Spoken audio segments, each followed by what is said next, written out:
आप सभी का स्वागत है व्यूअर्स इंकलाब टाइम्स में और मैं हूं आपके साथ फरहान। इस दौरान हम चीन की बात करेंगे। चीन ना ही अमेरिका से डर रहा है ना ही भारत से डर रहा है। चीन के ऊपर लगातार प्रतिबंध लगाने की कोशिश की जा रही थी, उसकी अर्थव्यवस्था को निचले पायदान पर रखने की कोशिश की जा रही थी कोरोना को लेकर। लेकिन जहां एक और चीन बैकफुट पर जाता हुआ नजर आ रहा था, आप देख रहे थे अमेरिका कह रहा था कि हमें जांच करवानी है, चीन उसके लिए भी तैयार था। जहां पहले तैयार नहीं था फिर तैयार हो जाता है, लेकिन अचानक ही एक रुख बदल जाता है। चीन हमारे वास्तविक सीमा क्षेत्र पर आ जाता है। आप देख रहे हैं किस तरह लद्दाख में जो वास्तविक सीमा है उस पर चीन ने अपने 100 टेंट लगा लिए हैं, 1000 से ज़्यादा सैनिक भी तैनात कर दिए हैं। 1000 सैनिक तो बीते दिनों की बात है, मौजूदा समय में हो सकता है और भी ज़्यादा सैनिक तैनात कर दिए हों।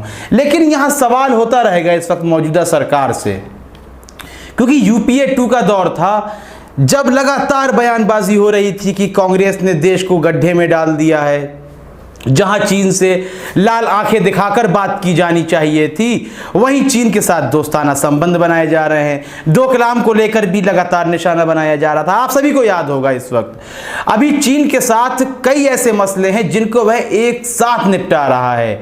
उसकी क्या शक्ति है और वह ऐसा क्यों कर रहा है, उसको यह बिल्कुल डर नहीं है कि अर्थव्यवस्था पूरे विश्व की गिर रही है, बल्कि वह 2 अलग अलग मुद्दे एक साथ निपटा रहा है। एक मुद्दा तो हांगकांग का चल रहा है, जहां अब उसकी संधि खत्म होने वाली है, इसलिए वह हांगकांग में जो सुरक्षा कानून के नियम हैं उनको बदलने का पूरा प्रयास कर रहा है, जिस पर अमेरिका भी बीच में बोला।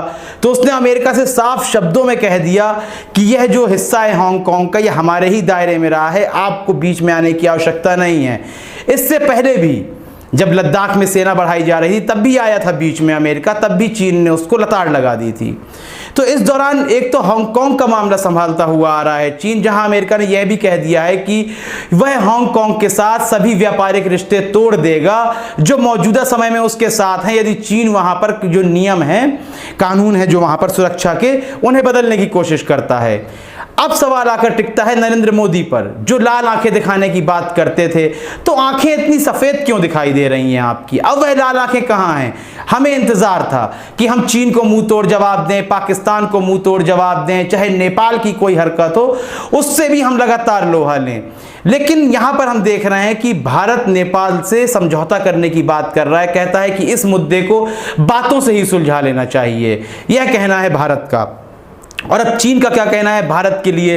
जिस तरह उसने लद्दाख के वास्तविक सीमा पर अपनी सेना बढ़ा दी है, गलवान घाटी की यहां बात चल रही है, तो इस सेना को बढ़ा देने के बाद चीन का कहना है कि 1962 में हमने भारत को हराया था, जब हमारी और भारत की स्थिति एक जैसी थी, हम बिल्कुल मजबूत नहीं थे, हम भी लगातार प्रयास कर रहे थे ऊपर उठने के, लेकिन मौजूदा समय में हमारा जीडीपी भारत से 5 गुना ज़्यादा है।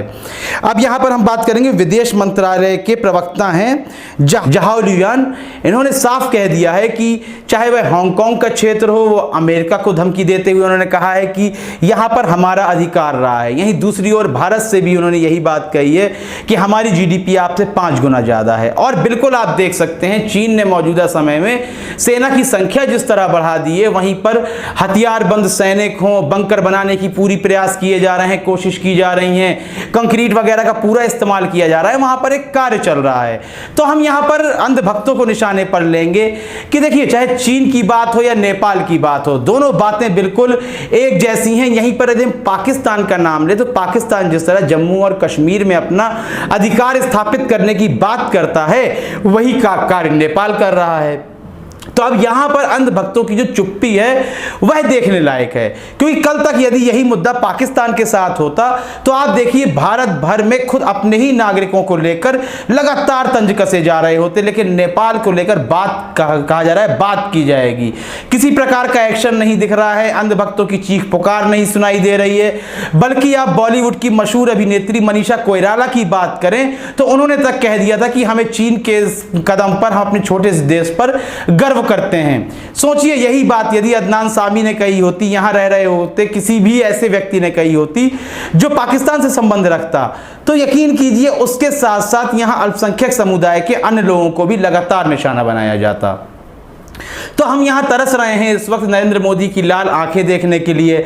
हमने आपको शी जिनपिंग के साथ झूला झूलते भी देखा था, पाकिस्तान में आपका प्लेन मुड़ते हुए भी देखा था हमने कि आप बिना बताए, बिना किसी आधिकारिक सूचना के पाकिस्तान चले जाते हैं। तो यह सब घटनाएं देखने के बाद हमें पूरी उम्मीद थी कि आप चीन को मुंह तोड़ जवाब देंगे, लेकिन अब तक मुंह तोड़ जवाब देने वाला कोई भी बयान सामने नहीं आ रहा है। और हम लगातार अंधभक्तों और गोबर भक्तों की बात करते रहेंगे कि उनकी तो आवाज ही नहीं सुनाई दे रही है, जबकि चाहे पुलवामा का अटैक हो, उसके बाद भी कश्मीरियों को लगातार ढूंढ ढूंढ के मारा जा रहा था।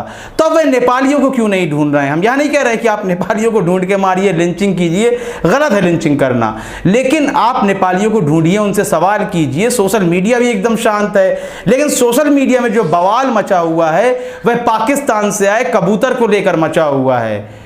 उस कबूतर के पास जैसे AK-47 मिला हो, लॉन्चर मिला हो, अरे कबूतर आया है, उसकी तफ्तीश कीजिए।